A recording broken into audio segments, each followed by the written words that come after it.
Hola, buenas noches. Comprar un pasaje para el cielo es una idea tentadora. Este es el título y sobre esta base gira la película que vamos a ver esta noche en El Espejo y que relata paso a paso la historia de un joven que transforma totalmente su personalidad al entrar en contacto con una secta. Este va a ser nuestro tema de debate. Las sectas constituyen un fenómeno que preocupa cada vez a más amplios sectores de la sociedad. Es difícil definir con una cierta objetividad qué es una secta, pero como punto de partida vamos a poner ya unos datos aquí sobre la mesa. El origen del fenómeno parte de Estados Unidos, donde hay unas 2.500 sectas. En nuestro país todas las fuentes señalan que pueden existir entre 250 y 300 con desigual número de adeptos, después lo discutiremos. Según un informe encargado a la Comisión Parlamentaria para el Estudio de las Sectas, al menos 40 de ellas pueden calificarse como destructivas.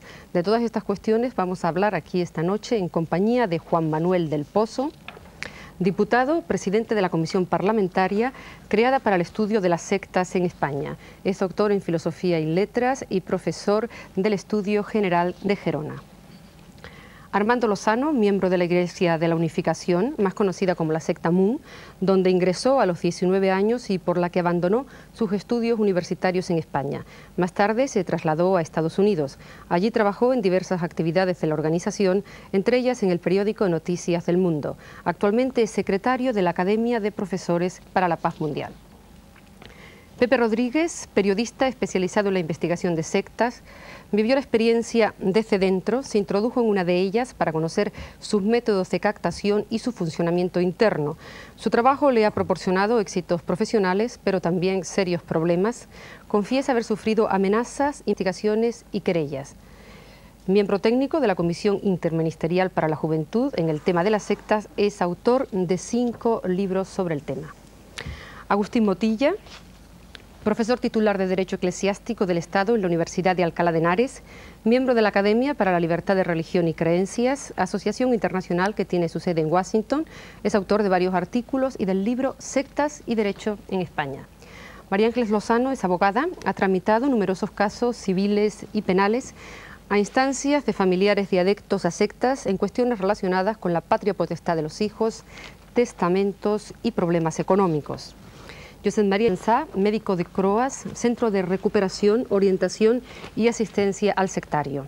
Ha estudiado en Estados Unidos sistemas de recuperación y tratamiento de familias y adeptos a la secta que él ahora aplica en España. Juan Manuel del Pozo, el informe de la Comisión Parlamentaria que usted presidió destacó, como yo decía ahora mismo en la presentación, la existencia de 40 sectas potencialmente peligrosas en nuestro país. Pero ¿por qué no se hizo pública la relación de estas sectas? Que yo creo que es lo que todo el mundo esperaba. Ustedes han dicho, hay 40 que son peligrosas, pero no se han atrevido a decir cuáles son. ¿Por qué? No es tanto un problema de atrevimiento como un problema de auténtica prudencia de Estado, si se me permite la expresión. Porque una de las conclusiones a las que llegamos en la comisión, avalada por numerosos expertos de distintos campos, era precisamente que es imposible en un contexto democrático, con una constitución abierta como la nuestra, definir con valor auténticamente jurídico la palabra secta. La palabra secta puede ser definida históricamente como el grupo que se desgaja de una ortodoxia mayor y crea una heterodoxia menor. Puede ser definida sociológicamente como el grupo cerrado sobre sí mismo, con un líder fuerte, etcétera, etcétera. Puede ser definida como fenómeno psicológico y actitud moral ante la vida, pero no puede ser definida legalmente, porque definir legalmente a una secta sería tanto como definir, por ejemplo, en el terreno de la libertad de expresión, al periodismo amarillo. Todos somos conscientes que en relación con la libertad de expresión hay algunos abusos que se llaman normalmente en el lenguaje convencional periodismo amarillo. Sin embargo, todo el mundo consideraría, legisladores y pueblo y periodistas, una imprudencia absoluta definir jurídicamente al periodismo amarillo. Luego veremos si el resto de los invitados, señor del Pozo, están de acuerdo con lo que usted ha dicho o no. Esto es solo el inicio que va antes del debate, luego podemos entrar ya en la precisión de estas cuestiones. Armando Lozano, yo le he presentado a usted como miembro de la Iglesia de la Unificación y he tenido que decir inmediatamente, más conocido como miembro de la secta Moon, como secta Moon, esta iglesia. ¿A usted cómo le sienta ser conocido y ser presentado como miembro de una secta? ¿Le plantea algún tipo de problema, incluso en su vida cotidiana, en sus relaciones? ¿Cómo se lleva esto? Pues sí, no. Es decir, sí, porque en el sentido de que yo tengo una experiencia religiosa para mí válida, Entonces, claro, el que alguien te clasifique como secta automáticamente parece chantaje, prácticamente pues que te han lavado el cerebro o algo así, cosa que descalifica mis 15 años de experiencia auténtica religiosa. Y también problemas a nivel social, como os decía, pues para venir a este programa, uno de mis primeros escollos para salvar fue mi esposa. Es decir, ella automáticamente cuando le dije lo de venir a este programa me dijo, pero ¿tú estás seguro que quieres que todos los vecinos y los maestros de nuestros niños sepan que tú eres el miembro de una secta? ¿Tú estás seguro que luego vamos a ir con ese San Benito por el barrio? Entonces, para mí esto fue una cuestión a salvar, sí. Pepe Rodríguez, ¿todas las sectas, por el solo hecho de serlo, son igualmente peligrosas o que realmente hay que hacer distinciones? No, ni mucho menos. Sectarismo es algo muy amplio, como decía el diputado. Pero yo creo que sí se puede, aunque no hay una definición jurídica, sí se puede definir jurídicamente la actividad de una secta y llegaríamos a la definición de secta destructiva, que son las que serían criticables. Muy brevemente, serían definibles grupos, una dinámica grupal que en el terreno de lo personal utilizara técnicas coactivas, técnicas de persuasión coercitiva para destrozar, entre comillas, destrozar, para dañar la personalidad de los adeptos, manipularlos y utilizarlos para los fines de una persona, de un líder o de un grupo. Estamos hablando, por tanto, de un delito. En un segundo plano hablaríamos de que en la actividad diaria, cotidiana de estos grupos utilizan también una serie de dinámicas que cortan como efectiva de este adepto con su entorno habitual y consigo mismo. Estamos hablando de nuevo de una acción realmente reprobable. Y en tercer lugar, son grupos que están utilizando en lo quehacer diario, están conculcando derechos jurídicos inalienables, derecho a la libertad, intimidad y tantos otros.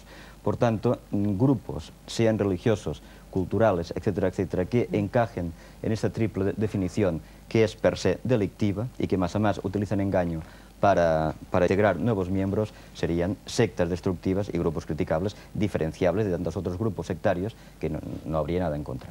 Agustín Botilla, en su opinión, ¿hasta qué punto hay que respetar la libertad, el libre albedrío de cada uno para que cada uno haga de su vida lo que quiera, incluyendo en esto pues el pertenecer a una secta por extraña, esotérica o inclusive no conforme con nuestro derecho y nuestras costumbres sea?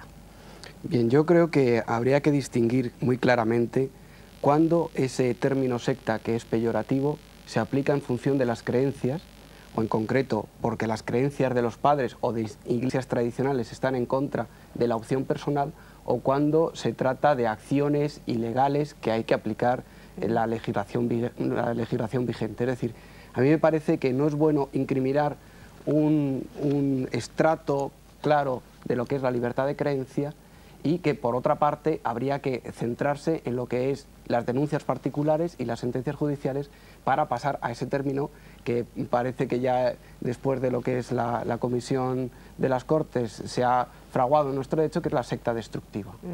La legislación vigente, aquí tenemos a la abogada María Ángeles Lozano. ¿Nuestra legislación se decanta más por respetar la libertad del individuo o por proteger a la familia y a la propia sociedad de las actividades potencialmente peligrosas de la secta o del sectario? Bueno, nuestra legislación tiende a proteger la sociedad y tiende a proteger la familia. Nuestra legislación es una legislación completa.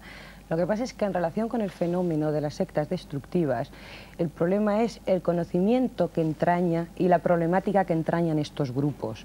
Entonces es la aplicación del derecho que tenemos que es suficiente y correcto porque se ha barajado en muchas circunstancias si es nuestra legislación suficiente para atajar este problema. Nuestra legislación es plenamente suficiente para atajarlo. Lo que pasa es que hay que hacer la aplicación al caso concreto. Entonces, lo que tenemos es una falta de experiencia en la aplicación al caso concreto, es mi opinión. Cuando hay problemas se recurre al abogado o se recurre al médico. Nos acompaña un médico esta noche, José María Llanza. ¿Considera usted que los miembros de las sectas, algunos, muchos miembros de estas sectas son enfermos psíquicos y por tanto necesitados de tratamiento? La mayor parte de las personas que pertenecen a estos grupos sí están afectados de algún tipo de alteración psicológica, la mayor parte. Lo que no quiere decir, y es en lo que se escudan los miembros de muchas de estas organizaciones, que haya personas que realmente no se encuentren tan afectadas, por un lado, y por otro lado que se trata de un tipo de afectación que también en la mayoría de las ocasiones no es visible en el primer impacto, sino que es algo que muchas veces se debe ir a buscar, y que son personas que tienen limitadas determinadas capacidades que hacen referencia sobre todo a la vertiente más afectivo-emotiva de la personalidad, mientras que en muchas ocasiones también son capaces de funcionar más o menos correctamente en otros determinados ámbitos de tipo profesional o de tipo más, por decirlo de algún modo, cartesiano. Pues bien, señor.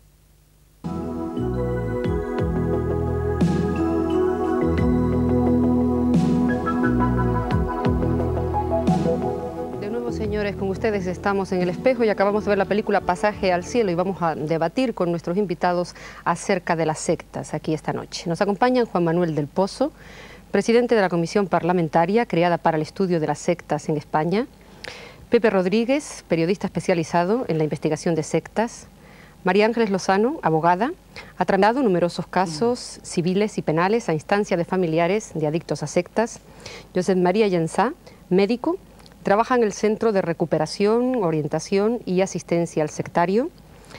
Agustín Botilla, profesor de Derecho Eclesiástico del Estado en la Universidad de Alcalá de Henares.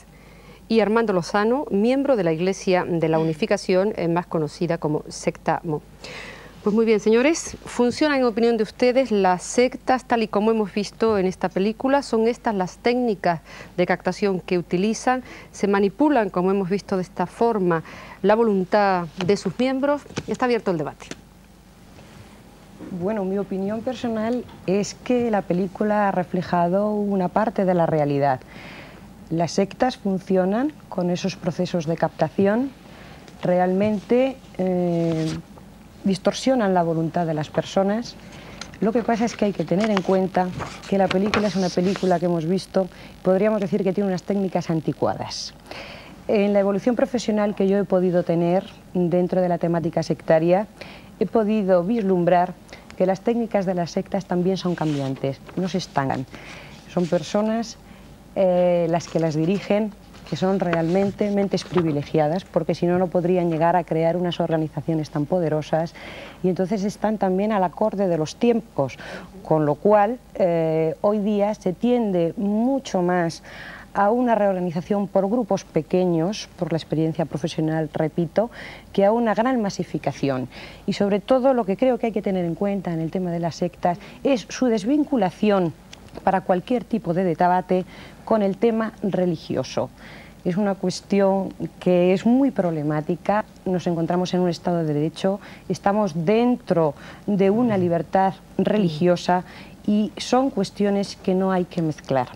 Realmente, en un principio, la captación por la idea altruista religiosa es más fácil y, por tanto, las primeras sectas y las más poderosas que se conocen mundialmente tuvieron una tendencia religiosa, pero actualmente la captación va por otras vías y su forma de manifestación también va por otras. ¿Están ustedes de acuerdo con esto que ha dicho la señora Lozano, Pepe Rodríguez? Yo ¿Usted? considero que la película es buena en la medida en que toca los tres aspectos fundamentales que hay que tener en cuenta en cualquier proceso de involucración de la persona en una secta, que es la captación, la transformación y la recuperación. Y las tres técnicas son tocadas. Sin embargo, y matizando un poco lo que comentaba María Ángeles, yo creo que si bien es cierto que hay una adaptación y una actualización de los métodos de las sectas, lo que es cierto es que esas técnicas no han sido totalmente olvidadas o abandonadas por parte de los grupos. Es decir, hay determinados grupos que las siguen utilizando y que las siguen aplicando. Pero el problema que tenemos hoy, sobre todo, desde un punto de vista terapéutico y también para identificarlas, es la sutileza con la que actúan, la capacidad que tienen de identificarse con la más perfecta normalidad y con otras organizaciones que nada tienen que ver con las sectas. Es decir, que es mucho más difícil hoy en día poder ver dónde está un grupo sectario, porque se utiliza desde grupos con técnicas comerciales, con técnicas psicoterapéuticas, con técnicas esotéricas, es decir, cualquier tipo de técnica. Y si bien es cierto que aquí el tema religioso es menos importante, yo creo que sigue siendo en parte importante, es decir, es muchísimo menos importante que en Estados Unidos, pero hay algunos grupos que utilizan todavía el gancho religioso para realizar la captación.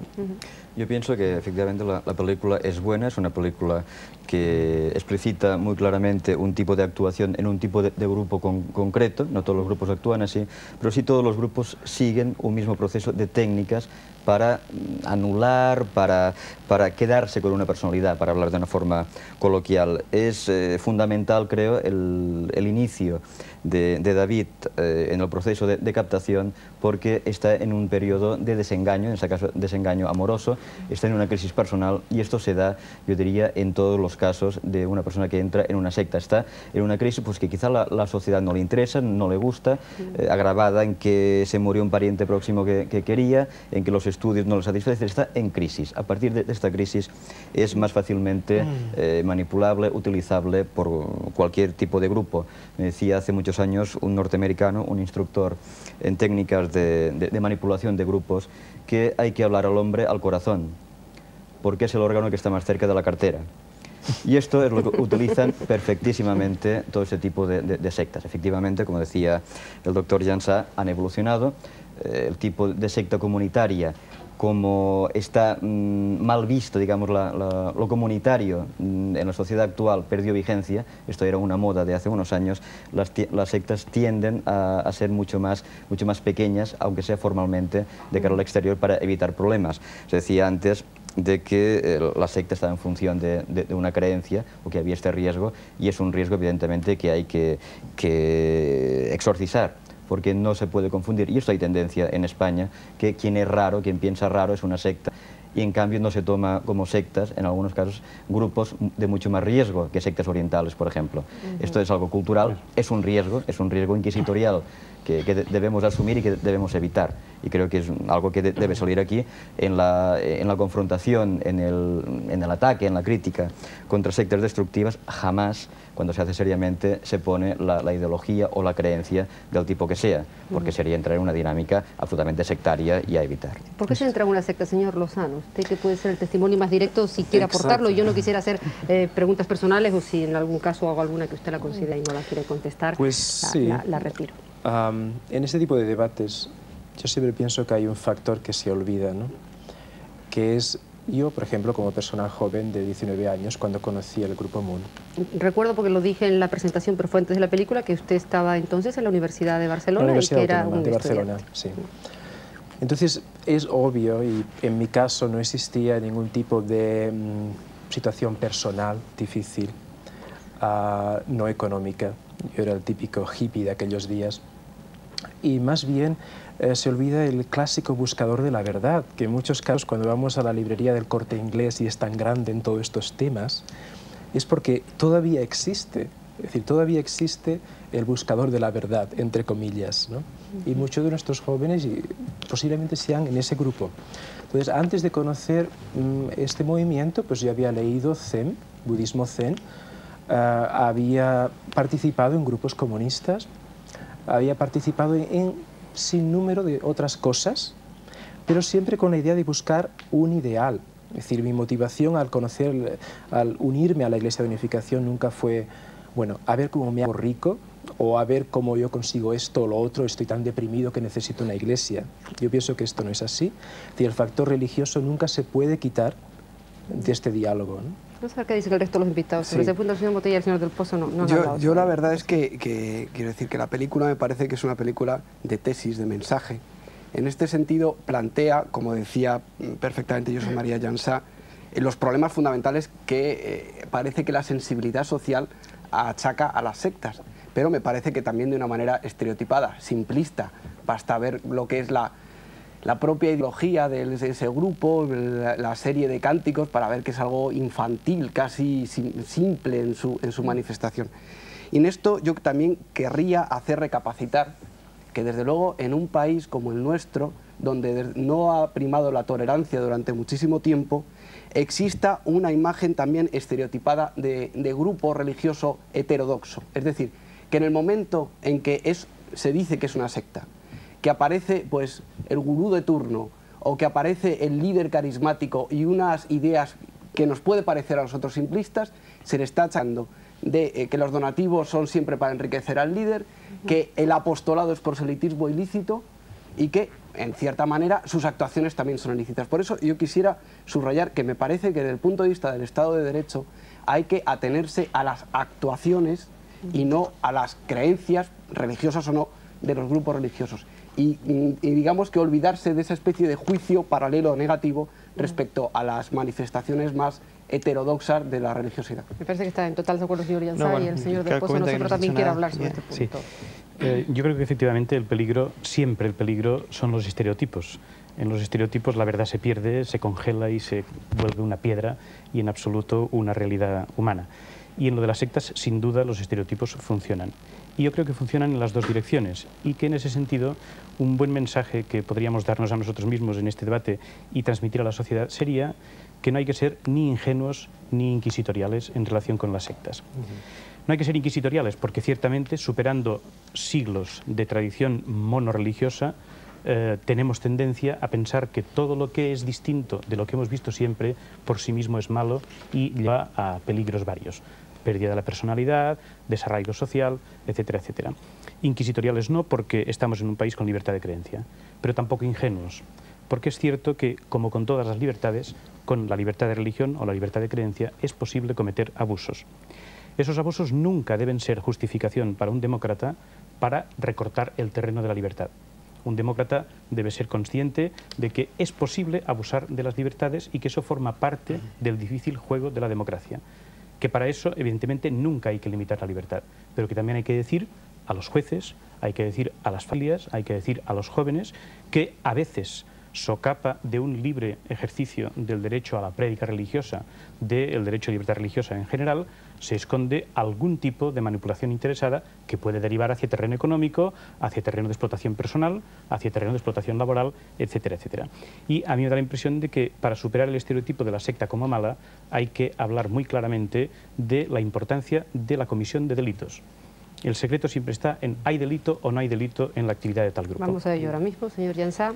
Sí, refiriéndome un poco a los comentarios anteriores, yo creo que ni mucho menos las sectas son grupos que son criticados porque son distintos. Al contrario, muchas veces las sectas son mucho más iguales que otras cosas, son mucho más multinacionales que otras organizaciones y tienen una capacidad de intervención a nivel social mucho mayor que otras organizaciones. Yo, por lo tanto, quería ahí descartar un poco la idea esta de que, bueno, lo que es distinto y lo que es marginal necesariamente es criticado y por lo tanto no es aceptado. Es decir, de las sectas lo que se critica es la manipulación psicológica que ejercen sobre las personas que son miembros de las mismas y evidentemente los trastornos que la mayoría de esos miembros padecen después de haber estado sometidos a los efectos del control mental. Y ahí es muy importante el comentario que ha hecho Armando, en el sentido de que los buscadores de la verdad, yo creo que es clarísimo el tema este, es decir, las personas que entran en sectas, evidentemente una parte importante son las que van buscando la verdad. Lo que pasa es que los buscadores de la verdad en ocasiones, sin que lo pueda encontrar, son encontradores de engaños, es decir, que donde está la verdad está el engaño y donde está realmente algo que una persona busca, del mismo modo está el tema de la manipulación provocado por las sectas y esa es la capacidad que tienen precisamente estos grupos de intervenir, el camuflaje, el engaño, el nunca decir de entrada lo que realmente es aquello, es decir, la persona que busca un tema religioso que luego se encuentre con un monopolio económico a nivel multinacional, porque el tema del dinero existe en los grupos. Evidentemente no en todos. Yo también quiero hacer inciso, porque muchas veces hay personas que dicen, bueno, yo estoy en un grupo, pero a mí nunca me han pedido dinero, no se demuestra que tengamos una superestructura económica y por lo tanto no es una secta.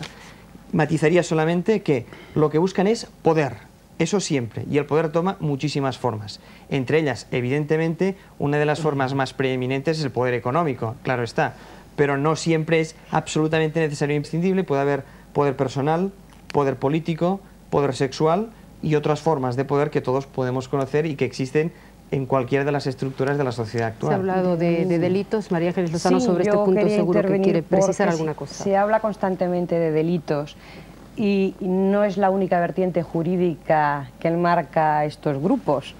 Delito es una actividad prevista en el Código Penal, pero es que hay otra serie de acciones que se pueden encajar dentro de nuestras legislaciones civiles, mercantiles, laborales, que también son objeto de estudio porque provienen del fenómeno sectario. O sea, aquí lo que tenemos que distinguir en el plano jurídico es que las conductas individuales no hay ningún problema en valorarlas ante un tribunal. La cuestión se plantea cuando a un tribunal tú le llevas un supuesto de la vertiente que sea, alegando que el trasfondo o la causa proviene del origen de la participación o la actuación de una secta. Vamos a un caso concreto que a lo mejor nos puede ayudar más a todos, quizás la patria potestad en el caso de un hijo, invalidar sí, en los un procedimientos testamento. de separación, por ejemplo. Sí, a casos concretos. Un procedimiento de separación cuando uno de los progenitores o incluso ambos están integrados dentro de un grupo de este tipo. Entonces, la separación, si es el supuesto de los dos... Bueno, vamos a distinguir. En una separación en que una persona plantea su caso ante un tribunal como consecuencia de que su otro cónyuge ha pasado a integrar un grupo de estos. Entonces, lo que es indudable es que estos grupos rompen la dinámica familiar y puede ser una causa de separación. El problema está en demostrar la manipulación psicológica. Claro, por supuesto, el hecho de la pertenencia de esta persona al grupo es lo que ha dado origen a la causa de separación. Indudablemente todas las familias que tienen hijos tienen una repercusión, la sentencia de separación y divorcio, en el plano familiar como medidas inherentes. Entonces está la cuestión de la custodia y las visitas, es un tema muy corriente que se origina en estos supuestos. Custodia y los derechos del propio niño que entran aquí a intervenir y que pugnan con los derechos que también tienen los padres. Y entonces es inevitable el conocer a conciencia precisamente este problema. Sí, yo cuando... Sí, yo cuando antes hablé de delito, hablé simplificadamente, quería decir infracción de ley en general. Sí, siempre se habla de delito porque es la infracción de la ley penal.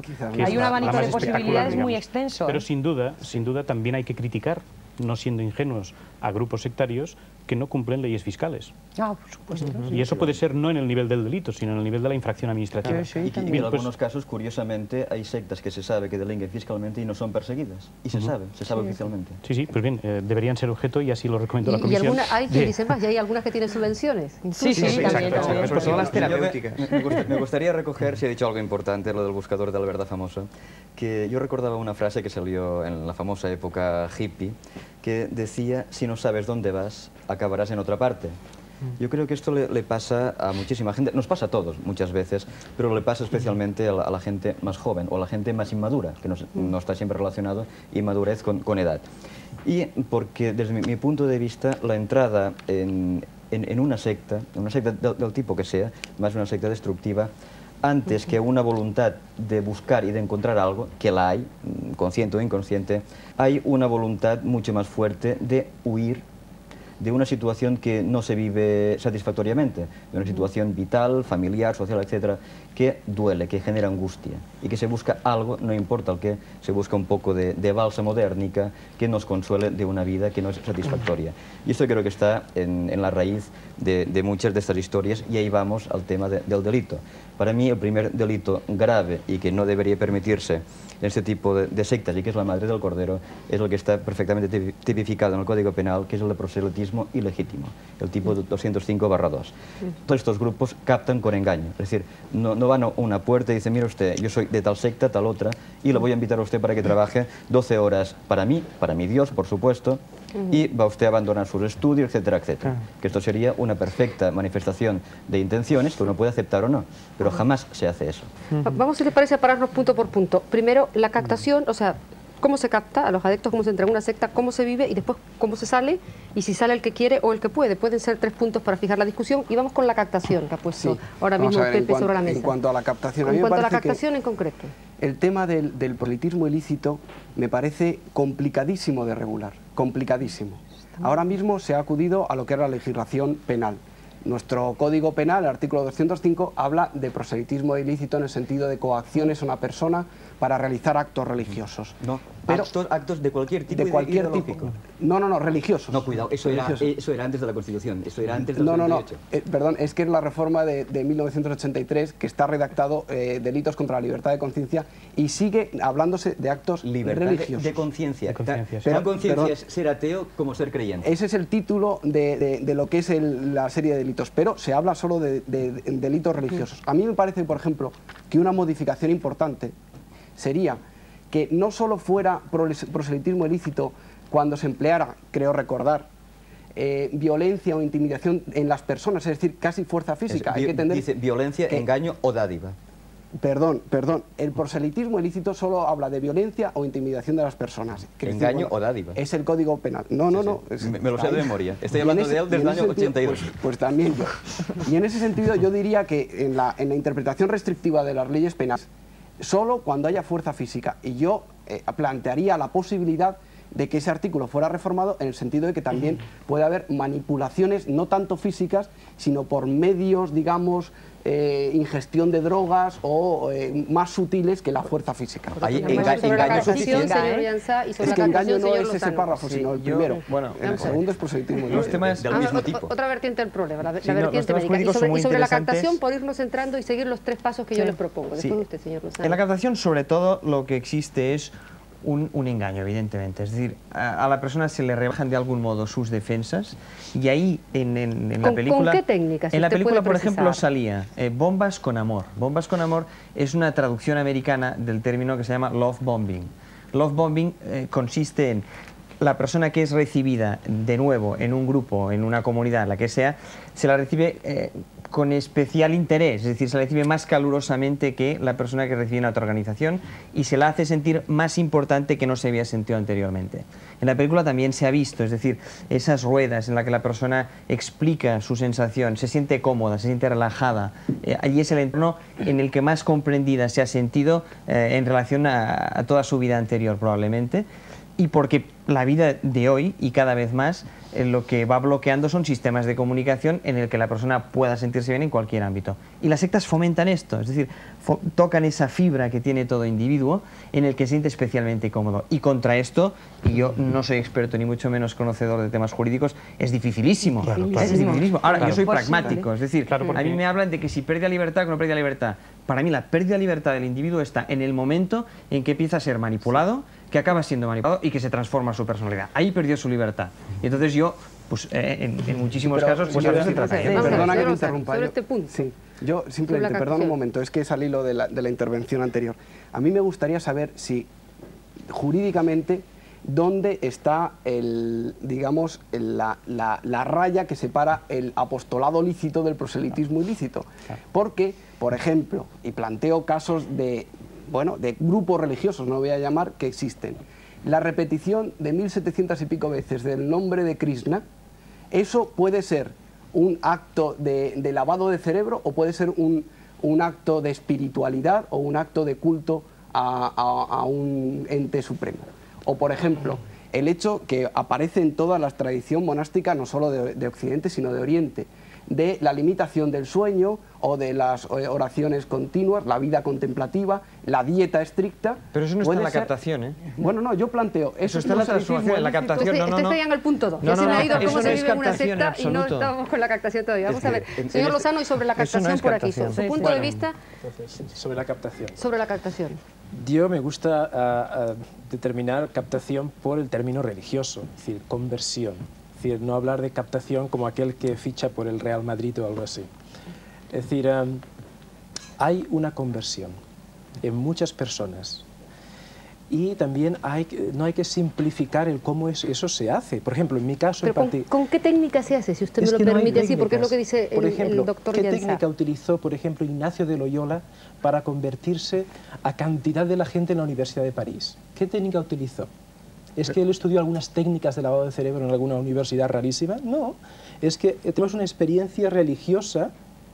Pero no ocultaba nada. Y que a veces nos es difícil comprender. Una pregunta por aquí concreta. Él que ocultaba, es decir, explicaba lo que hacía, supongo, y ahí estaba todo. Pero no tenía un... Pero en toda religión hay unos pasos y hay una iniciación y un desarrollo. Indudablemente, y en toda teoría política existe un sistema de captación. Luego no se empieza a vender más de limpieza. Pero no son cuestiones teóricas, sino prácticas. Perdona, antes de que los primeros pudieran hacer los ejercicios, Francisco de Javier o cualquiera de ellos, había toda una preparación por parte de Ignacio. Pero la gente sabía dónde iba, por qué iba, cómo iba. No exactamente. Y no había ningún montaje oculto cuando tú coges el tren de una religión, tú no sabes exactamente dónde vas. El problema Tú está que pregúntale a religiones cualquier, se dicen religiosas, pero no lo cualquier son. monja, a cualquier persona que haya tenido una experiencia religiosa, llámale X. No, esta comparación... Vamos a escuchar las opiniones por este lado, si le parece. Decía Santa Teresa, más o menos, que desear que todo el mundo sea espiritual puede ser bueno, pero ya no puede que no lo sea tanto el forzar que todo el mundo lo sea. O sea, una conversión dentro de un proceso de conocimiento de cualquier ideología, digo ideología, religiosa, política, etcétera, que entre dentro de un campo de libertad, con criterios selectivos para elegir o no elegir, esto es una conversión perfectamente digna. El problema está cuando es una conversión forzada, cuando es una conversión en la que hay coacción, y entramos en lo que tú decías del proselitismo. Un proselitismo, aunque nos pueda sonar una paliza, que nos llamen 8 de la mañana un domingo, un señor que nos quiere salvar, bueno, está en su derecho. Relativamente, porque sobre todo si es domingo y no tienes que madrugar, ¿no? Efectivamente, está en su derecho de creencia, pero no el de aplicación hasta ahora concreto de la creencia y invadir la sensibilidad. Pero al margen de eso... Lo tolerarías mejor a las 12 de la mañana, me parece entender. Según que estés haciendo. Más fácil. Vale. Pero a lo que iba, en el tema, cuando se utilizan cosas útiles, si uno quiere, en este proceso de captación, que son coactivas. Vamos a hablar de un ejemplo claro que utilizan algunos grupos. La amenaza del fin del mundo. Hablar del fin del mundo, por ejemplo, nos puede sonar infantil y lo creemos o no. Si nos dicen que el año que viene se acaba el mundo, bueno, pues no, lo creemos o no. Y si nos dicen que si estás en mi grupo y soy el que capta, tú te vas a salvar y el resto no. Bueno, esto que puede ser ingenuo, hecho dentro de un ambiente, con unas técnicas afectivas, con unas técnicas de presión, todavía no digo coacción, incita primero a que esta persona le estás poniendo una zanahoria delante, le estás diciendo, en una situación social, en todos los casos que se utiliza este tema concreto, de angustia, de depresión social, cultural y económica, le estás dando la opción de ser un elegido, le estás poniendo una trampa psicológica, le estás poniendo un fin y una meta a su vida. Y esta pequeña trampa, esta gran coacción, que es el fin del mundo, que no funcionaría probablemente en ninguno de nosotros, funciona en mucha gente. Y esta persona abandona buena parte de su relación social, da dinero al grupo, etcétera, etcétera. Esto es un trabajo que yo he investigado en un grupo concreto y se ve claramente que la entrada de adeptos y la entrada de dinero está en función de esta amenaza ficticia del fin del mundo que vienen programando desde el año 1878 y lo han hecho 5 veces ya. Por tanto, aquí estamos hablando de un hecho objetivo, objetivable y de una coacción clara. Pero ¿En qué gente funciona? Es una pregunta que me gustaría plantear, porque dice esto funciona más en alguna gente. Si les parece una pregunta muy concreta, ¿en qué gente funciona más? Hay algunos sectores, algunos grupos, no sé si usar el término débil, no sé cuál sería, más propensos, más proclives. Mira, hay situaciones, sobre todo hay situaciones. Y luego está lo que comentaba él, es decir, hay situaciones que podemos pasar todos. Hay personas que son buscadores y encuentran, lo que pasa es que no encuentran lo que buscan, y luego están personas que sí que ya tienen algún tipo de trastorno psicológico en el que el entorno patológico del grupo reproduce o le da la estabilidad que no le da la sociedad normal. Es decir, habría un poco esas tres vertientes. Ahora, yo creo que hay que rechazar de plano el hecho de que las personas que entran a los grupos son enfermas primero, de entrada, y luego ni muchísimo menos, ni que son débiles, ni que son tontos, etcétera, etcétera. Eso por descontado. En la comisión ministerial hicimos una investigación precisamente sobre intentar encontrar el tipo, la característica de la tipología. Exacto. Y se llegó a una conclusión, es decir, tanto personas, se hizo entre jóvenes de 14 a 29 años, y tanto personas que decían estar en alguna secta, tenían unas características comunes a otras que valoramos de entrada con un filtro que podían ser susceptibles de ser captadas. Pero ¿esto qué significa? Que este perfil que salió, el perfil sectario o presectario, entre comillas, es un perfil quizá de predisposición, que es un perfil de inmadurez, de situación no satisfactoria, etcétera, etcétera, que no funciona por sí solo. Este perfil, añadido a una situación específica, actual, de crisis, más a la coincidencia de un reclutador que se cruza por tu camino, puede dar una resultante de entrada en la secta. Pero todos son unos condicionantes que se unen unos a otros. Ángel Colmenero del Pozo, María Ángel Lozano, sobre la captación, y pasamos al punto 2, al cómo se vive en la secta. Realmente la captación es muy problemática, como se ha dicho, porque a mí se me ocurre una analogía con un viejo problema lógico que se planteaban los griegos acerca de cuándo empieza un montón de algo. Si tenemos un grano de trigo sobre una mesa, evidentemente no es un montón. A 2 granos casi nadie diría que se le puede calificar de montón, pero ¿quién es el que puede poner el límite y decir desde ahora empieza el montón? La cuestión trasladada a nuestro tema es la siguiente. cuando empieza la ilicitud de la persuasión. Todos aceptamos que podemos persuadirnos unos a otros y en cierto modo lo estamos haciendo en este momento, lo hacemos con nuestros hijos, con nuestras esposas, con nuestros amigos. La persuasión es legítima como tal y hay un punto en el que se vuelve ilegítima. ¿Cuál es ese punto? Yo creo que efectivamente ahí solo cabe aplicar las normas generales del derecho en cuanto a coacciones y amenazas que puedan, digamos, concretarse y probarse de alguna forma, y ya no jurídicamente, sino psicológicamente, yo establecería el paso de ese límite en la siguiente idea. Se ha entrado en una fase de persuasión ilegítima o de proselitismo ilícito cuando la persona es incapaz de cuestionar su propia creencia. Es decir, todos podemos creer profundamente algo, pero yo creo que todos deberíamos ser capaces de pensar que nuestra propia creencia no tiene todo el fundamento que nos gustaría. Y, en segundo lugar, y desde un punto de vista más práctico, y ahí sí que ya puede haber incluso una perspectiva jurídica sobre el asunto, siempre el sujeto, incluso cuando está fulminado por la conversión, porque yo acepto que históricamente ha habido conversiones que parecen libres y que han sido fulminantes. Ahí tienes a San Pablo cayéndose del caballo, ¿eh? Bien, esa conversión puede existir y no tiene por qué ser un acto ilegítimo de alguien sobre el converso. Sin embargo, el converso debe tener siempre muy claro que puede volverse atrás de su conversión. Esa sensación de que yo estoy adherido a un grupo, pero sé que mi vida es posible incluso si no estuviera adherido a ese grupo. Si tú no puedes pensarte a ti mismo como no adherido a ese grupo, es que tú estás dependiendo de una forma ilegítima, poco humana, en la que tu libertad ha sido mermada en relación con ese grupo. Decía un diputado francés, Alain Vivien, que una religión, cualquier religión o idea religiosa que limite libertad al hombre, el Dios que está detrás de esta idea no debe ser un buen Dios. Efectivamente. Yo entiendo que en el plano jurídico, tal como ha apuntado, el término son las lesiones psíquicas. Las lesiones psíquicas, porque nuestro ordenamiento recoge el plano de las lesiones y recoge este concepto. Entonces yo encuadraría el tema sectario en el plano jurídico y en el lugar del ilícito en las lesiones psíquicas. Y cuando una persona padece una lesión psíquica, cuando pierde la autonomía de su voluntad y la voluntad de discernir. Entonces en este punto, y aunque parezca mentira y digan esto no puede llegar a darse, se da. Y de hecho los profesionales, mucho más Jansa por supuesto, vemos personas destrozadas psíquicamente por este fenómeno.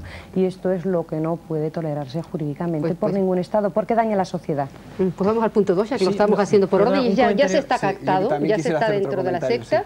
Sí, simplemente que desde el punto de vista del derecho a mí me parece que no cabe pensar, me parece ya que es mezclar las creencias de la irracionalidad de las creencias. Tú has hablado del milenarismo, bueno, pues es una creencia que acompaña al hombre en toda su historia. Me parece que es perfectamente lícito. No, pero hablaba del mecanismo o sea, la creencia es muy digna. Pero hay que partir de la base de que esa creencia en el milenarismo es perfectamente válida y lícita, porque no se habla de... Es que hasta el mismo artículo 3 de la Ley de Libertad Religiosa te pone unos límites en la aplicación de cualquier religión en los límites legales de la sociedad. Bueno, pero no las creencias. Hay que cambiar la fecha no las creencias. La libertad de conciencia es libre a creer en lo que quiera. Pero el aplicar una coacción para imponerla, no. No, entonces por eso hablamos de técnicas y de medios, no de creencias. Y luego otra segunda visión muy breve también, que me parece que hay que cambiar lo que se llama en derecho la carga de la prueba, es decir, hay que presumir la madurez personal y cuando existan coacciones, la persona que las alegue tiene que probarlo. Es decir, no se puede pensar que cualquier idea simplista religiosa, cualquier adepto de esa idea simplista, ya de por sí es un inmaduro, sino que, bueno, pues cada uno dentro de lo que la libertad... Yo tengo que administrar bien el tiempo en este debate, porque el tiempo es un bien escaso, entonces los minutos pasan. Y yo creo que gran parte de la problemática que se genera en torno a las sectas, después en el paso 3, y ya casi me salto el 2, aunque hablamos de ellos, si ustedes lo consideran necesario, y es cuando alguien quiere salir de ella, ¿qué pasa con esos familiares? ¿En qué situación se hace? ¿Qué hace un doctor como el doctor Jansa con esas personas? Que yo sé que a él no le gusta hablar de programar ni de desprogramar, ellos prefieren hablar de tratamientos de recuperación. O sea, es fácil entrar en una secta, pero es difícil salir de ella. Se puede salir, sale el que quiere, el que puede. Si quieren, vamos a estos puntos que yo sé que son muy conflictivos. En la salida voluntaria o la salida involuntaria por el tema de la película. Realmente si la persona se da en algún momento cuenta o alguien le hace caer en este hecho y quiere tener un proceso de rehabilitación, no hay ningún problema, esa persona es libre. El problema surge cuando normalmente el que está integrado dentro de un grupo no es consciente de las lesiones que está sufriendo o el daño que está sufriendo. Entonces son los familiares los que tratan de sacarle de este grupo, como en el supuesto que hemos visto. Aquí es cuando se plantea un conflicto jurídico de cierta entidad. Sí, sí. Luego vamos a lo del rapto y el secuestro. Yo no sé si esta película da alguna idea. Y apuntando a lo que decía Juan Manuel del Pozo, el problema está en que las personas que están dentro del grupo puedan darse cuenta y reconozcan que son capaces de volverse atrás. Ese es el problema. Porque a nivel teórico, muchas personas dicen, no, yo estoy aquí porque quiero. Puedo dejarlo cuando quiera, pero déjalo. No, es que no quiero. Claro, entonces eso es muy complicado, ¿no? Entonces, el tema está en cuanto al punto 3, es decir, la persona que entra en un proceso de recuperación, y en la película salen dos situaciones que no tienen que ver con lo nuestro. Uno que es la recuperación involuntaria, que realmente que es lo que se puede hacer en Estados Unidos ante la impotencia de muchas familias de poder ni tan solo establecer un diálogo, ni un diálogo solamente con la persona que estaba en el grupo, incapaz de dialogar. Es que la persona que está en el grupo, cuando entras a comentarle críticamente determinados aspectos, simplemente se va. Y la comunicación esta que veíamos de colgar el teléfono, de minutos por el teléfono, eso es real, eso ocurre, eso pasa, está pasando hoy en las sectas que están en este país, esto está ocurriendo, ¿no? Entonces el problema está en que hay que buscar determinadas estrategias para, a través de la familia, los amigos o conocidos, intentar aproximarse a esta persona, voluntariamente, evidentemente, y entonces empezar a hablar con ella. Y yo insisto mucho, porque claro, es muy fácil poner a las personas que tratamos este tipo de problemas como especie de inquisidores del siglo XX, es decir, todas las sectas y todos los sectarios quieren hacer esto. Pero nosotros, evidentemente, a lo que vamos es a buscar ese tipo de alteración, porque lesión psíquica muchas veces es todavía más complicado de demostrarlo, ¿no? Vamos a buscar ese tipo de alteración, esa manipulación que nos demuestra la familia, el entorno, otras personas, conocidos, de la transformación que ha sufrido esa persona, de cómo se ha dado esa transformación, y entonces lo que vamos a intentar es darle información, y de la película ha salido informarse, pensar y sentir, que serían las tres estrategias que hay que utilizar en el diálogo con la persona que está en el grupo para que reaccione y de este modo pueda replantearse el hecho de pertenecer al grupo o dejarlo, que mientras está dentro no se lo puede replantear. Señor Lozano, y desde dentro de una secta, de una iglesia, ¿cómo se ve cuando desde la sociedad o desde la familia se presenta un ejemplo como el que ha dicho ahora el doctor Llança? ¿Cómo reacciona el grupo? ¿Qué actitudes de defensa toma? Bueno, yo quería decir varias cosas. Por un lado, estoy escuchando mucho la palabra inmadurez, es decir, la palabra de que un ser inmaduro, perdido por la vida, se encuentra con una secta. Yo pienso que eso es un insulto para cualquier persona que esté relacionada a un nuevo movimiento religioso. Luego se da por supuesto de que es un engaño, porque claro, se está diciendo que tiene tiempo para darse atrás si puede, se puede salir si quiere. El buscador de la verdad busca la verdad y no se da cuenta que es un engaño. Es decir, que de una forma o de otra se está diciendo que es un engaño y que la persona no tiene personalidad para planteárselo. Y ya se da por supuesto eso. Yo pienso que eso es muy simplista para cualquier persona que esté metido en algo así, ¿no? Es decir, primero, tú como miembro de un grupo religioso novedoso, no estás igual. Yo, por ejemplo, no estoy igual que hace 15 años. Es decir, es normal. Nadie lo está. Es decir, es normal que dentro de un movimiento religioso hay un proceso de madurez. De eso se trata. Si tú vieras que el grupo religioso no funciona, no avanza, lo dejas. En realidad, la famosa salida del grupo religioso. ¿Y la actitud del grupo frente a esas salidas? Lo que me gustaría que usted me dijera. No pasa nada. ¿Se les deja salir libremente? Pues si un miembro de su grupo dice yo me marcho, no hay ningún tipo incluso de presión, llena de buena voluntad, como se puede pensar viendo esta película, diciendo te vas a equivocar, lo vas a hacer mal, vas a abandonar? Dicen más en la película, ¿eh? Sí. Hay una frase terrible cuando dice la mente que duda es una mente de Satanás. Sí. Claro, eso si hay algún grupo religioso que diga esas cosas, y yo sé que los hay, y además los hay y muchos. Y muchos y muy importantes. Yo he conocido cantidad de gente españoles, es decir, que pues han entrado en contacto con nuestro grupo y estoy seguro que en otros grupos. La mayoría de ellos se han ido por su propia voluntad. Es decir, después de varios años no les ha interesado, han visto que, pues no sé, las exigencias eran demasiado, lo que sea. Muchos de ellos todavía sigo siendo amigo de ellos. También se da el supuesto de que los echan porque no sirven. Y aquí también hay que matizar grupo por grupo. Es decir, hay grupos que necesariamente y inevitablemente utilizan coacción para intentar recuperar, otros que no. Exacto. O hay incluso en los más propensos a esta violencia o virulencia que los utilizan con alguna gente y con otra no. Es decir, todo hay que relativizarse, por mucho que puede ser una normativa bastante común, no es absoluta en todas partes. Por otra parte, también en lo que estábamos debatiendo... Las dificultades de la salida, era el punto que estamos planteando. Por ejemplo, en la famosa desprogramación o terapia, yo me he encontrado, y es algo que me gusta porque creo que justifica mi trabajo, entre las cientos de cartas que recibo con frecuencia alguna carta de alguien, de algún grupo, que me dice que ha leído un libro mío y se ha desprogramado, entre comillas. ¿Qué significa? Que esta persona tenía dudas, evidentemente, estaba en el grupo y se sentía bien. Se sentía, de todas formas, mejor que fuera de la sociedad, porque si está en un sitio peor que en otro, sería no un inmaduro, sino un imbécil, y la gente tampoco es tan imbécil.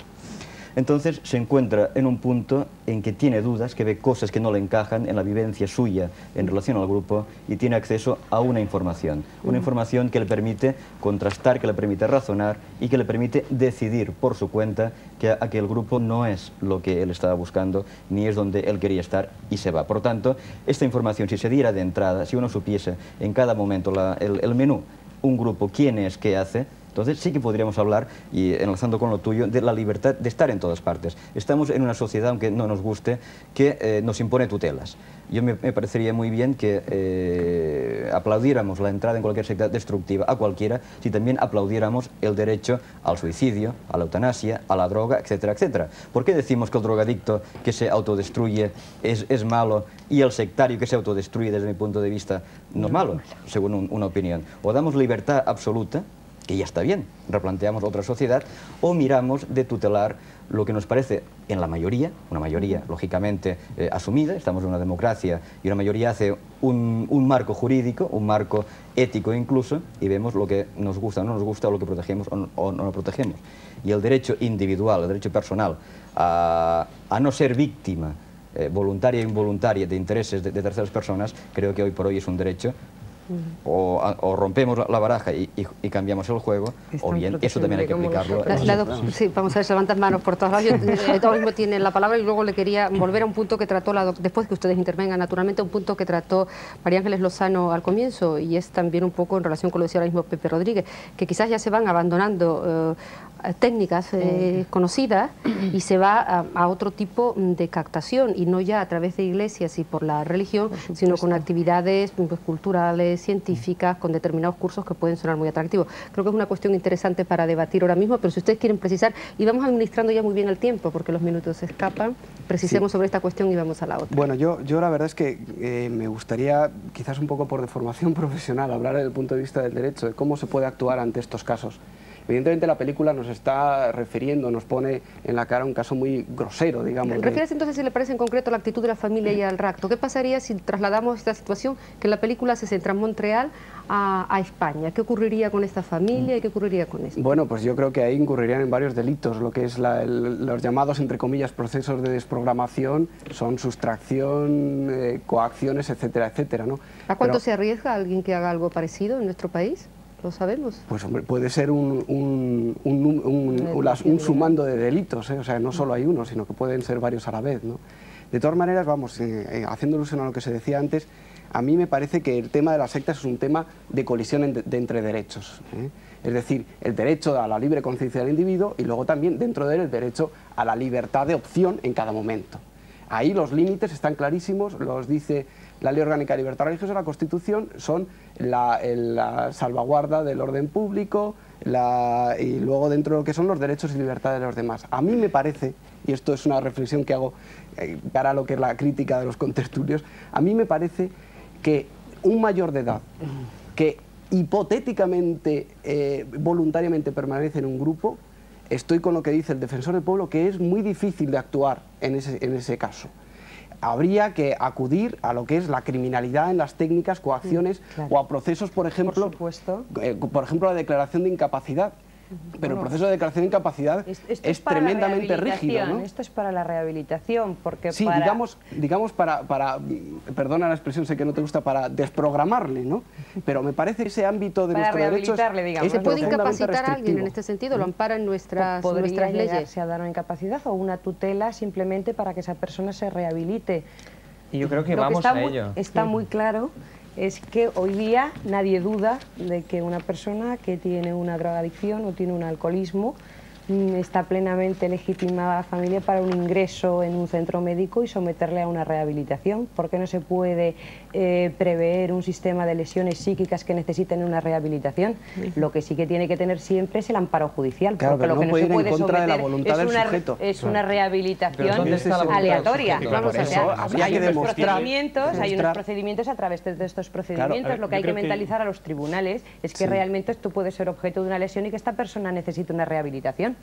Vamos a ver, Pepe Rodríguez, la justicia por su mano no se la puede tomar nunca nadie. Es decir, es evidente que hay una confrontación de intereses o de modos de ver entre el grupo y entre las personas de fuera del grupo que creen que esta persona está manipulada o anulada. En primer lugar, un catedrático, creo que de suficiente prestigio como Rodríguez Morullo, afirma que una persona a la que puede renunciar a protección jurídica, pero no puede renunciar a sus derechos fundamentales. Es decir, cuando se le transgreden desde fuera, desde persona ajena, puede velar por y cuando su voluntad se podría velar. Incluso el propio fiscal podría, en determinados supuestos. Esto en primer lugar, pero después yo me hago una reflexión muy concreta. Hemos hablado de información y del cambio que tienen una mayoría de personas cuando tienen acceso a esta información. Por tanto, yo creo que en esta confrontación que la secta prohíbe, retiene al adepto para que no acceda a esta información, es señal para mí de que está ocultando algo. O sea que no haría falta ni siquiera el ir a esta tutela, a esta protección judicial, simplemente que la secta diera opción a esta persona de tener información demostrable sobre el grupo. Y entonces ya no sería un grupo peligrosamente social. Efectivamente. El tema de la retención es que es mucho más complicado el tema de la retención, porque no les retienen físicamente. Claro. Es decir, dentro de las técnicas de transformación hay la técnica del temor y la culpabilidad. Claro. Si abandonas el grupo tendrás un accidente, si abandonas el grupo nunca conseguirás triunfar en la vida y los logros que has conseguido aquí los perderás. Si abandonas el grupo, tus compañeros que están ahora contigo sufrirán las consecuencias de que tú lo hayas abandonado. Y esas técnicas inciden en la mente del individuo y bloquean muchas veces y dificultan su salida. Y eso, relacionado con otra técnica más, que es el aislamiento o la desvinculación con el entorno no grupal, que se puede hacer de muchísimas maneras. Se puede desvincular a una persona de su entorno grupal estando viviendo en casa con su familia. Y esa persona en casa con su familia, las reacciones de su familia a las conductas que tiene esa persona manipulada por el grupo son el mejor refuerzo al aislamiento que se puede producir. Mira, entonces, claro, eso es muy complicado, evidentemente. Entonces, yo, y acabo ahí, desde un punto de vista muy pragmático, es decir, cuando te vienen muchísimos casos que te llegan cada día, de transformaciones psicológicas brutales, de familias absolutamente destrozadas y gente realmente afectada, evidentemente tú lo que tienes que hacer es buscar la manera de hablar con esa persona, de verla, de intentar establecer un diálogo con ella y de intentar ofrecerle aquella información y aquellos elementos de razonamiento que le impidan desbloquear su manipulación psicológica.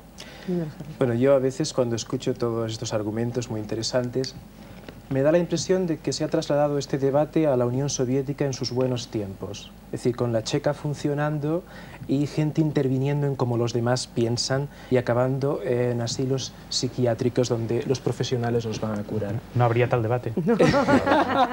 Porque yo pienso que aquí puede haber un problema mucho más simple, que es que nuestra sociedad en general, es decir, no ya familias en particular, cargarle el San Benito a una familia que no sabe cuidar a su pobre niño, sino la sociedad en general, occidental, se está materializando, no sabe comprender la religión. Y este es el primer problema. Es decir, cuando alguien le viene a una persona y le dice, mira, yo he visto a Jesús ayer, y la primera reacción es decir, tío, ¿qué te has tomado?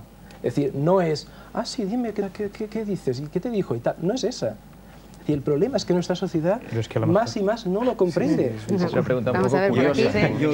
Por ejemplo, yo vi, y lo digo absolutamente caso verídico, el 31 o el 30 del mes pasado, vi al Hijo de Dios, según él, en el Rebollar.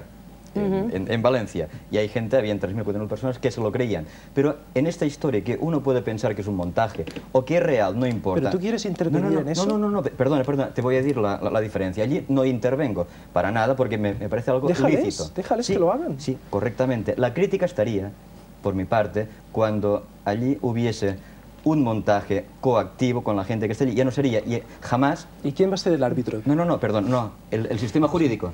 Jamás creo, y aquí se vuelve una y otra vez al tema religioso, los que criticamos las sectas destructivas, jamás vamos contra ninguna idea, contra ninguna creencia. Vamos, en todo caso, contra cómo se actúa en esta creencia. Es decir, puede ser una creencia muy digna, decir que robar a los demás es buenísimo y es un camino de salvación. Pongamos, como creencia es respetable, pero es inadmisible como práctica.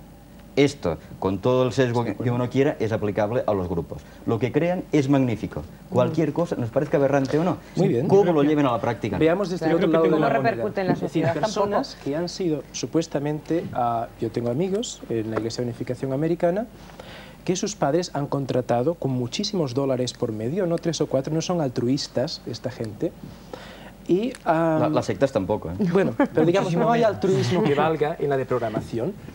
Ni en la programación. Y ha pasado que muchas veces el 50% de los casos no se rehabilitan, sino todo lo contrario, vuelven al grupo, pero con una carga mucho peor que antes, porque es que entonces ya desconfían muchísimo más que antes de la familia. Ese 50% te lo sacas de la manga, con todo lo respeto. Dios mío, es decir, conozco cantidad de gente que han sido secuestradas y que han vuelto. Conoces cantidad de gente que están dentro y cantidad de gente que está fuera. Es decir, yo te puedo dar las mismas cifras, pero al revés. Y también te diría 80% que hay de recuperación. El porcentaje es muchísimo más grande de gente que se va por sus propios pies que por la de programación. Claro, pero es que lo que tú dices es muy lógico, no estoy de acuerdo con el 50%, sí hay un porcentaje evidentemente, pero es lógico porque fíjate que se obliga a algunas familias a cometer un delito. Y antes decíais que hay, o no sé si he dicho, hay sentencias que condenan a desprogramadores y las familias que han secuestrado al adepto. Y hay algunas que absuelven, reconociendo que se ha cometido un delito muy claro de secuestro, absuelven porque este delito se cometió para evitar un mal mayor, que era la destrucción de personalidad del adepto. Pero a partir de ahí, toda esta problemática, esta persona rebotada con la familia, es lógico que lo esté si fracasa el proceso, porque se ha hecho coactivamente. Aunque se respeten lo máximo posible sus derechos, que no se lo ate a una columna y se le torture. Esto no se hace, pero se ha violado su intimidad. Si quizá este proceso fuera mucho más humanizado, de discusión, de una y otra parte, de ver qué funciona bien y qué funciona mal, no pasaría eso. Quizá la misma cantidad de personas volverían a la secta, a lo mejor sí, pero mantendrían una relación muy distinta con la familia. Puedo decir de mi experiencia, Vamos a ver, es decir, que los tratamientos... Y después lo de las nuevas técnicas y nuevas actividades, que me gustaría que se hablase de esto también esta noche. Yo, en cuanto al tratamiento que hacemos nosotros, que es estrictamente voluntario, es decir, no hay coacción, no hay secuestro, no hay guardias de seguridad, no hay nadie, es decir, simplemente intentamos acceder a aquella persona y hablar con ella. El porcentaje de éxito es elevado, es decir, las personas con las que conseguimos establecer el diálogo, que ahora comentaba Pepe, y dar los sistemas de razonamiento y de información, un 70% se recuperan, es decir, un 70% acaban dándose cuenta realmente de la manipulación de la que han sido objeto. Y en cuanto a las nuevas técnicas, es decir, esas nuevas técnicas son sobre todo técnicas que utilizan o elementos, cuestiones que forman parte de, por ejemplo, una persona va al psicólogo porque tiene problemas de timidez, problemas relacionales, etcétera, etcétera, y acude al psicólogo como una terapia más. Pues resulta que hay determinados grupos, evidentemente no la mayoría, sino algunos grupos, que utilizan la captación a través de la terapia y en el proceso de transferencia, es decir, en el proceso en que la persona, el paciente, transfiere al terapeuta pues determinados elementos de confianza, etcétera, etcétera, ahí se produce el enganche. Esa es una técnica. Luego están las técnicas de ventas piramidales, es decir, que todos los sistemas de ventas, algunos sistemas de ventas, perdón, que hoy están utilizando determinados grupos, por la técnica simple que otros grupos que no son sectas utilizan. El problema está en que aquí no hay ni tiempo ni los elementos para establecer exactamente cuál es la discriminación entre los que son sectas y los que no lo son. Pero los argumentos aquellos de gané 100.000 pesetas en un día, etcétera, etcétera, muchas sectas los están utilizando. Evidentemente otros grupos no sectarios utilizan elementos similares, pero es que las sectas utilizan muchísimas cosas más de esas técnicas que se han comentado y que algunas sí son extrapolables de las que comentaba la película. Es decir, una diferencia importante, es decir, es la nuclearidad, es decir, hasta cuán profundo intervienen las sectas en la vida del individuo. Es decir, cuando cambian profundamente lo más esencial de la vida del individuo, ahí podemos empezar a pensar en muchas ocasiones que es una secta. Mientras que otros grupos, por ejemplo, a nivel de ventas que comentaba, simplemente tocan la periferia, es decir, pueden tocar el tema de, pues, de la profesión, etcétera, etcétera. Pero en estos grupos se toca el tema de la pareja, se toca el tema de las amistades, se toca la cuestión de con quién debes hablar y con quién no, se toca absolutamente todo, es decir, que ahí queda afectada la personalidad en su conjunto. Sí, son los últimos 5 minutos, entonces si les parece vamos a abrir una ronda y así cada uno tiene tiempo de hacer las últimas apreciaciones. Me parece más justo dividir este tiempo final como buenamente podamos, y el tiempo siempre es poco, y especialmente en esta noche. Yo lo sabía antes de empezar, no puedo decir que me haya cogido de sorpresa en cualquier caso. Bueno, yo estoy a favor de una sociedad mucho más abierta, es decir, en el cual yo, como Iglesia de Unificación con fundamentos cristianos, me encanta ver en la calle judíos, hasídicos, si es posible, con trencitas. Me encanta ver Hare Krishnas por la calle. Me encanta ver toda esta gente, porque los prefiero a los modelos del Corte Inglés, por ejemplo, por la calle. Es decir, me parece una sociedad mucho más abierta, mucho más imaginativa, mucho más creativa. Entonces, tratar de crear una especie de policía de la mente, ¿no? Y encima pagada por el gobierno, si es posible, ¿no? Me parece estúpido. La sociedad no va hacia ahí. Es decir, Europa va hacia una pluralidad religiosa cada vez más grande. Vamos a ser invadidos por inmigrantes de todas partes. La gente va a tener de vecino a un sikh, a un hindú, a mucha gente. Entonces, meterle en la cabeza a la gente de que, oiga, cuidado, que te secta, que no va... Me parece demasiado. Es volver a la Edad Media.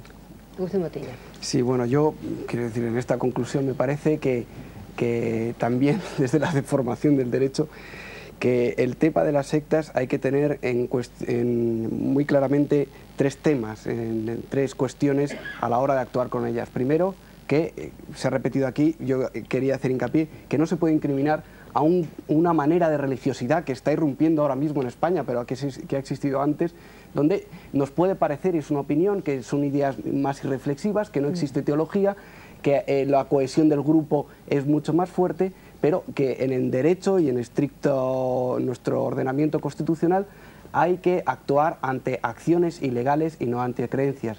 En segundo lugar, que hay que presumir la madurez del adepto cara a la protección de su libertad de conciencia.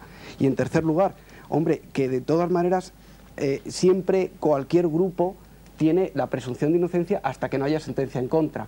Hay un mecanismo en nuestro derecho que es la ilegalización de los grupos cuando sus medios o sus fines son delictivos. Actúase en este ámbito y no se esté hablando de posibilidad o de indicios, sino simplemente de hechos consumados y probados por el juez.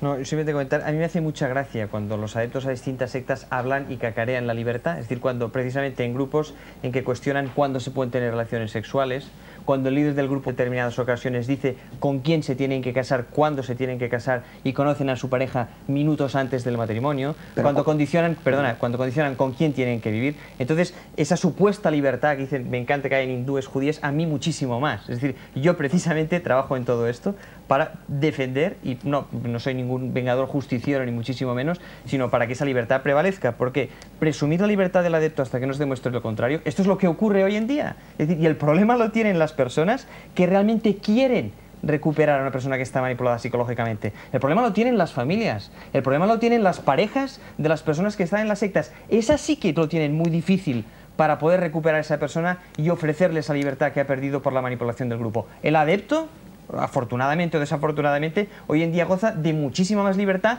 que la mayoría de las personas de la sociedad. Es decir, es muy difícil poder realmente realizar una intervención porque, como hemos comentado antes, es muy difícil demostrar hasta qué grado incide la manipulación psicológica y el control mental en los individuos. Pero, perdona, en nuestro ordenamiento la libertad de conciencia individual está por encima de lo que crean las familias. Yo no cuestiono la libertad de conciencia, para ahí estamos. Yo cuestiono la manipulación psicológica. Bueno, pero eso es otra cosa. Pero estoy hablando todo el rato. El amparo de derechos constitucionales debe mermar libertades individuales, que es lo que hacen estos grupos. En relación a qué deben ser juzgados, es que no estamos en ese supuesto, porque resulta que existen sentencias nacionales y extranjeras que reconocen precisamente supuestos concretos, y tenemos además el reconocimiento expreso de la manipulación psíquica. Entonces, huelga decir que tiene que estar sujeto. Si quiere, además le doy una relación de sentencias en las que ya viene reconocida. Así, claro. Pues por supuesto, y entonces es un hecho real. En general, ¿no? Sí, y hay de varios grupos y diversidad de tendencias y creencias. luego entonces no se cuestiona ese tema, se cuestiona que es un hecho real, que existe, que se le debe de dar una aplicación a nuestro derecho. Nunca lo he negado, ¿no? Vamos a ver, Pepe Rodríguez. Yo creo que poner siempre como única etiqueta en esta problemática la nueva forma de vivir la religiosidad, que es un hecho que está ocurriendo y que va mucho más a más, está tan alejado del problema como decir que atracar bancos es una nueva forma de redistribuir la riqueza. No tiene nada que ver una cosa con otra, porque la vivencia de la religiosidad en secta destructiva o en cualquier tipo de grupo es un derecho que hay que defender fanáticamente si hace falta. Otra cosa es que quien practique esta nueva religiosidad, entre comillas, haga una serie de delitos para imponerla, y ahí insistimos en lo mismo, en que son grupos cuya dinámica vulnera derechos humanos. Por tanto, la crítica hacia estos grupos es una crítica o una defensa de los derechos humanos. A mí también me gusta ver por la calle gente muy distinta, de todo tipo, pero gente, no robots, porque un robot me da pánico, sea del tipo que sea. Sí, de acuerdo, no hay robots. Los hay más fuera que dentro. En todas partes. Yo creo que la reflexión se desprende de nuestro propio diálogo, la reflexión principal, y es que nos la sabemos con uno de los problemas fundamentales de la persona humana viviendo en una sociedad democrática. Es decir, cómo se ejerce la libertad íntima de creer o pensar de una forma autónoma y distinta de los demás. Ahí está el debate, y es muy difícil poner, como decíamos antes, una frontera entre lo que es la libre decisión y lo que es una persuasión que ha traspasado los límites de la legitimidad. De todos modos, no hemos tocado un aspecto, y quiero yo decirlo en las últimas palabras, el de carácter preventivo. Es decir, todos intuimos, porque no somos ingenuos, como decía yo antes, que en uso de esa libertad de religión se producen abusos. ¿Cómo se pueden prevenir esos abusos? Difícilmente por la vía de los jueces, para entendernos, y los policías. Eso, desde luego, nos llevaría a una sociedad en la que no estamos, desde luego, porque no discutiríamos aquí si estuviéramos en la Unión Soviética de antes. Y debe ir, yo creo, por dos caminos. Uno, que es de carácter muy personal y muy individual, proporcionar a los individuos desde su infancia y durante su proceso de maduración seguridad suficiente. El afecto y el cuidado y el diálogo constante de los padres y de los maestros con los niños es fundamental para que no aparezcan gente, bueno, pues no digamos inmaduros, pero digamos desamparados, por menos. Perdona, dar seguridad y capacitación para soportar la inseguridad. Sin duda, sin duda. Es la norma en nuestra sociedad. Es que la seguridad la entiendo, efectivamente, Claro. más como forma que como contenido. En la seguridad hay una forma, digamos, un ejemplo para referirse a ello, que es aquel tipo de juguete que no sé qué nombre específico tiene, que tiene una base muy pesada y es semiesférico. Suele ser un payaso, le das un golpe arriba y, no se cae y entonces nunca se cae. Entonces, eso para mí refleja bien lo que puede ser la seguridad de una persona. Si tú le das una base muy fuerte, esa persona puede recibir golpes y puede sentirse inseguro, pero siempre tiene una tendencia a volver a un punto de equilibrio. Bien, proporcionar seguridad en lo individual, y eso pues no hay más vía que la que decía yo antes de las familias, la escuela, la relación interpersonal. Pero después hay algo de carácter colectivo, y esto sí que es muy importante. Es el ejercicio intenso del debate sobre las creencias también. Porque digo yo, en el mismo artículo de la Constitución aparecen ideología y creencias. Y sobre las ideologías mantenemos un debate abierto, a veces incluso cruel. El ejercicio del debate es lo que hemos intentado tener aquí, pero también sobre señores, creencias, porque no es más una creencia que una ideología. No deja de ser una opción personal. Aquí tenemos que poner punto final. Se ha hablado en dos ocasiones, y ha sido curioso, de la Unión Soviética de antes. Fue nuestro tema de debate de la semana pasada, y el de la próxima semana va a ser Cuba. Vamos a ver una película cubana, El hombre de Maicinicu. Nuestro debate va a ser en la Cuba de hoy. Muchas gracias, señores, por habernos acompañado en el debate de esta noche.